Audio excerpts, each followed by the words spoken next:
Hey guys, Bob Hughes here with the Heritage Pride Homestead, and I'm going to do a little video today. I wasn't planning on doing a video today, but I got started on this and I thought it'd be cool to show this just because it's a progression on the aquaponics system, and just to show you with the right planning and doing, figuring things out, things seem to work out better that way. And so today what we're doing is cleaning out our radial flow filter and our moving bed filter, and I'm just going to show you how I do it, as well as show you some of the progress with the system on how it's actually working, filtering and everything. So let me grab the camera and I'll show you where I'm at. Alright, so my radial flow filter has the drain on it, and I've let this set for a little while so it kind of settle. So you can see the water isn't too bad dirty. I mean, it's a little murky, but most of the solids are on the bottom there. They've kind of just settled to the bottom. This is the second time I've cleaned the radial flow filter out since I started with the fish. I want to say I've had the fish for about a month now, maybe a little over a month. But right now in the big tank, what I have are the 2 koi fish. Only 2 out of the 4 survived, and I've got 2 channel cats in there, baby channel cats. So I've got 4 fish in the big tank, 4 small fish.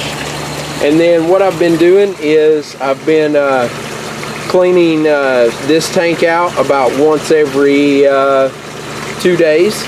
And as far as that goes, all I'm doing is using one of the little siphon tubes and siphoning. The poop likes to build up right here in the corner. You can see right there. So I've been just siphoning the poop out of it, and then just flushing the water into the big tank, and then bringing fresh water from the sump back up into it. I am running that backup filter, so that's taking care of some of the poop and things, but a lot of it's building up and I'm sucking it out. I'll drain it, I'll siphon it into a bucket and then just dump the bucket into the main tank. That way I'm not wasting the water, and the solids are settling and then sucking up into the slow. And I was doing that mainly just to make sure that my filter could handle the load. I wanted to see the filter actually collect the solids. So anyway, I've already drained the radial flow down, and I've cleaned a lot of the solids out of it. I can't get them all without siphoning, but I got most of it's out. It was completely black on the bottom there. A little bit of solids left in the bottom's not going to hurt anything. So I've already cleaned that out, and I just started emptying out the media. The reason why I decided to clean out my moving bed filter is I saw this buildup. A little bit of buildup around the sides here, and then a little bit of buildup right here on top of the outlet. And so I thought, well, man, my biomedia filter must be handling a lot of solids. A lot of solids must be getting through here and getting into the moving bed filter. Well, I emptied all of the media out, and there are no solids on the bottom of this tank. I mean, there's a few, but not that much really. Like very little solids on the bottom there. There's a little bit, but like I said, not much at all. So I think the buildup on top is over the course of a month and a half. Enough solids have gotten through just to kind of build up on top of there, because my media sets right here, and every now and then it'll kind of splash up on top. So I think that might be what that's from. But for the most part, it's pretty clean water in there. Like I said, a little bit of solids, but not much. Excuse me, I'm battling a sinus infection or something, so my voice is kind of hoarse. But anyway, so I emptied all the media out. I was kind of surprised to see that the solids weren't, bad in it. So what I did was I took and scooped the media out, and I've got these strainers here, and I've laid it out on there and taking the water hose and kind of spraying it off. make sure that there's no solids on there. There's really not. I haven't seen any solids at all on it, so no buildup on there, but just spraying it down. Now what I am doing is to keep from washing all the good bacteria off of the media. I'm not going to spray this media, what's left here, down. I'm going to leave it as is and then just spray this here down. That way that bacteria that's already built up on the media, I'm not spraying it off with a water hose, and that'll give me a good mother bacteria to put back into the filter. And I think that that should work. It's pretty important to keep your bacteria, once you've got it brewed already, to not kill it all. So I'm using non-chlorinated water to clean this, so that shouldn't be a problem either. Alright, filters are cleaned out and we are back up and running normal operations. So this is, I don't know if I've ever really emphasized on this. You know, we talked about in the plumbing part when we were setting everything up for the in the aquaculture video. I talked about these bypass valves, and let me just tell you, these are great for filter maintenance. I can turn this one off here and turn this one on and completely bypass the filters altogether, and it really isolates them so that you can do a real good cleaning on them and you're not in a huge rush. So we've got our radial flow back up and running, and we've got our moving bed back up and running now. All cleaned out and sprayed the media off, all except for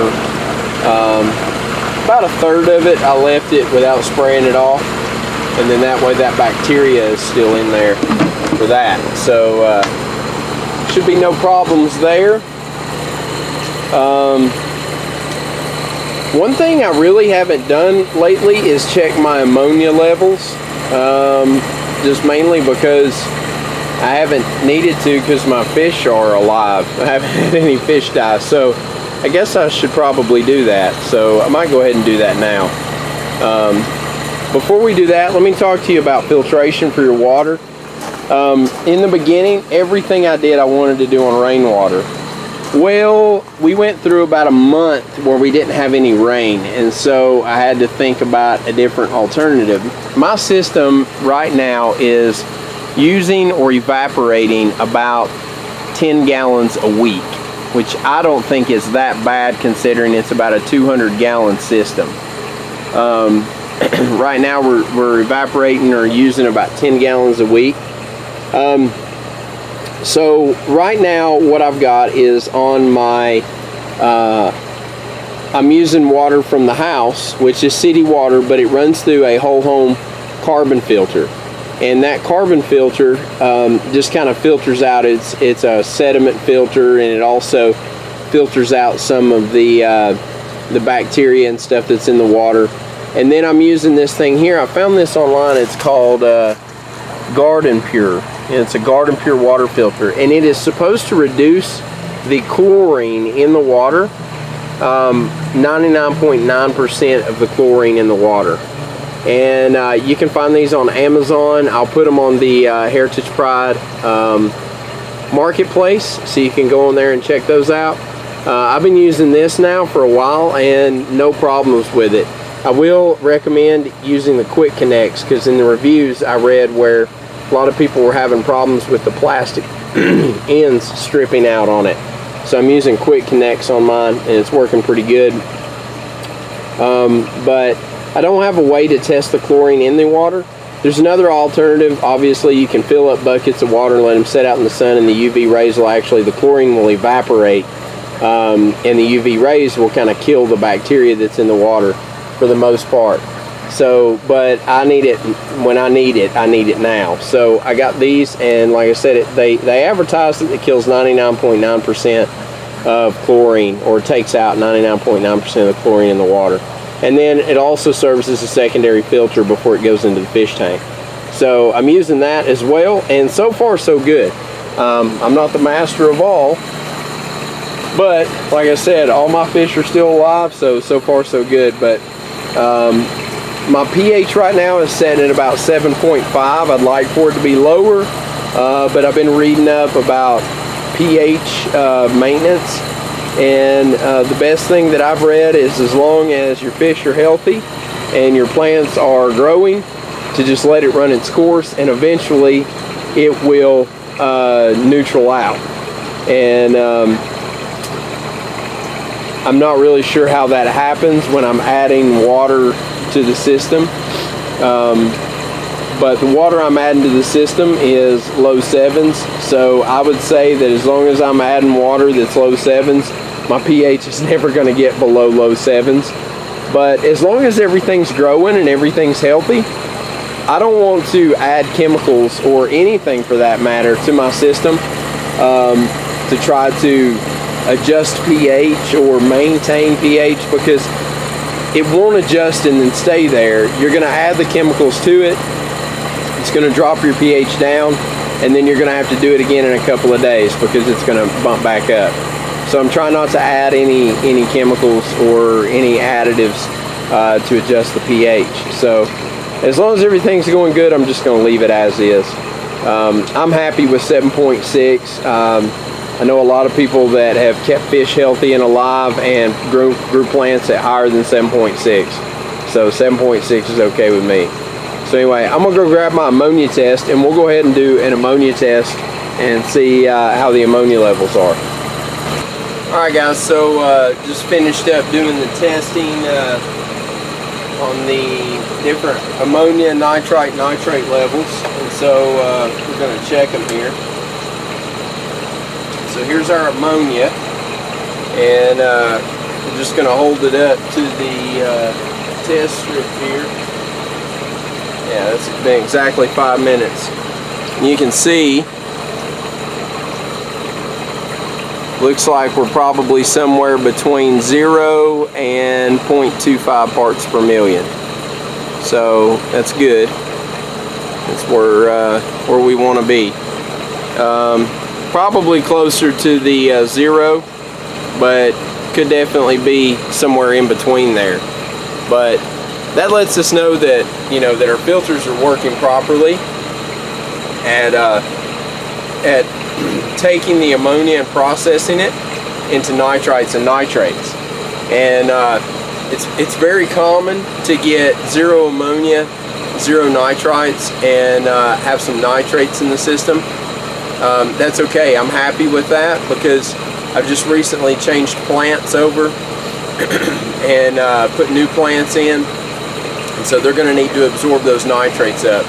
And if you don't have enough plants, then it'll also affect your nitrates too. So your plants take the nitrates and turn them into nitrogen and then feed off of that. And so that's what we want to happen. That's why we use the plants, is to help filter out the bacteria or the nitrates that are in the system.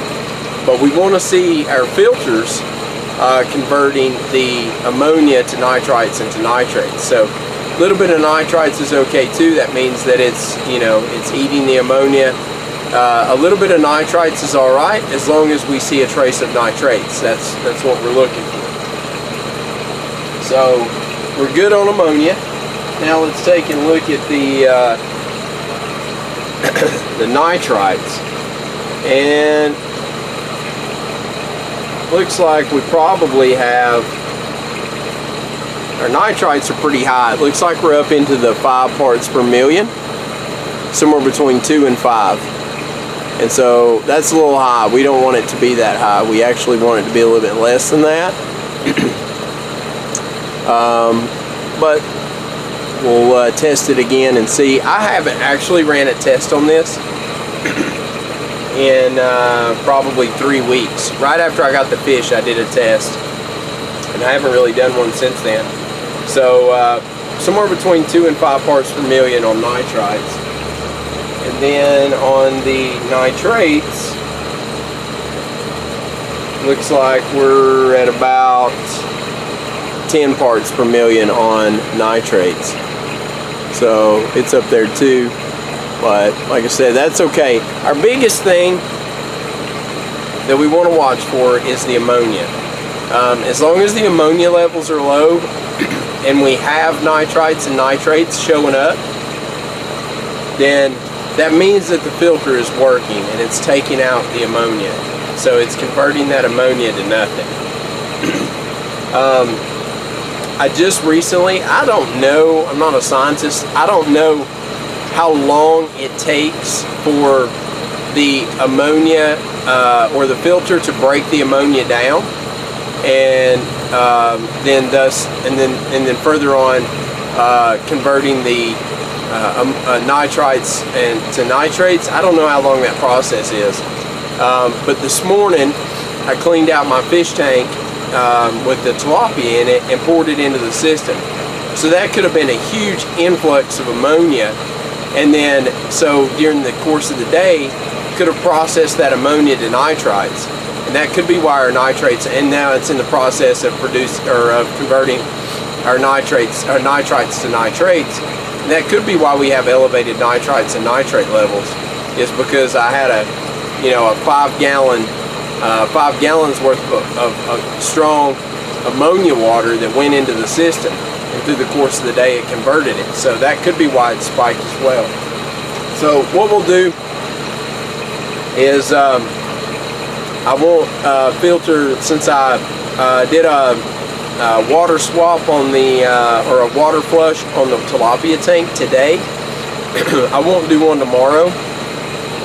We'll recheck our levels tomorrow afternoon and see if the nitrites and nitrates have dropped off. So, and I would almost put money on it that they will. So anyway, yeah, that's pretty much it for this video. Just kind of a short update video, and just wanted to go over the filtration system and how important maintenance is. Be sure you keep it clean. The filters do a lot of the horse work, the hard work when it comes to keeping your fish healthy, and so take care of them. They're not maintenance free. You have to keep the maintenance up on them. So be sure and maintain your filters. Also, don't follow my instructions on testing. Be sure and keep your test up, make sure everything's going. But to me, there's nothing that's more of an accurate test than healthy fish and healthy plants. So even if your levels are a little off and your fish are healthy and happy and your plants are alive, then that's a good indicator that that your system's doing what it's supposed to do, even if the card tells you that they're a little high. Like I said, ammonia is the #1 thing. Watch for your ammonia, but also test your stuff. Anyway, like I said, just wanted to show you guys a little update and talk about that. Check in the description box below, find our Instagram and Facebook handles, and be sure to like me on Facebook or friend me on Facebook. And I try to keep it as personal as possible, so I don't have like a fan page or anything, just my personal Facebook. You can go on there and check me out. Also, follow me on Instagram. You'll get to see updates of the system more often than on videos. If you have any questions, comments, or suggestions, pop them in the comment section below. Don't forget to check out the suggested videos. And if you're new to the channel or new to the videos, click on our little link right here, that box right there with our logo on it. That'll take you back to our YouTube channel, and you can check out our other videos and subscribe. So anyway, guys, until next time, get out there, shoot some guns, be safe, and most importantly, have fun. See you guys later.